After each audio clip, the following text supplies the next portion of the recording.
वाले बिल को देखकर मुगल कालीन जजिया प्रथा याद आती है, जिसे सिर्फ गैर मुसलमानों से जबरन वसूला जाता था ताकि वो हिंदुस्तान में सुकून से रह सकें। आज 2024 में कर्नाटक की सिद्धारमैया सरकार ने भी कुछ ऐसा ही सुल्तानी फरमान दोहराने की कोशिश की है, वो भी 84% हिंदू आबादी वाले कर्नाटक राज्य में। लाजमी है इसे चुनावी तुष्टीकरण की राजनीति से जोड़कर देखा जा रहा है। बिना किसी लाग लपेट के सबसे पहले आपको इस बिल के बारे में बताते हैं। सिद्धारमैया का मंदिरों पर कर्नाटक बिल कहता है, कर्नाटक हिंदू धार्मिक संस्थाएं और चैरिटेबल एंडोर्समेंट बिल 2024 पास किया गया है। कर्नाटक हिंदू धार्मिक संस्थान और धर्मार्थ बंदोबस्ती विधेयक 2024 की मूल बातें जान लीजिए। इस बिल के मुताबिक हिंदू मंदिरों के कुल राजस्व से कर्नाटक सरकार कर वसूल करेगी।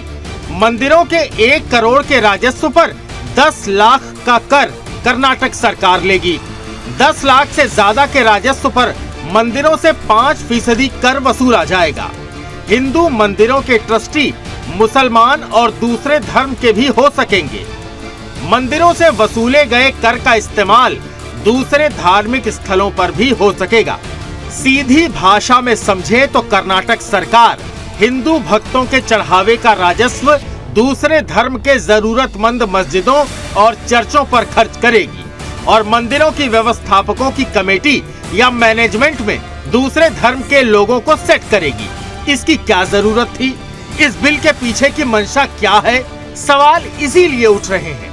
कर्नाटक बीजेपी अध्यक्ष विजयेंद्र येदियुरप्पा ने कहा कि कांग्रेस सरकार हिंदू विरोधी नीतियां अपनाकर अपना खाली खजाना भरना चाहती है। उन्होंने एक्स पोस्ट में लिखा कि कांग्रेस सरकार राज्य में लगातार हिंदू विरोधी नीतियां अपना रही है। अब उसकी हिंदू मंदिरों के राजस्व पर टेढ़ी नजर है।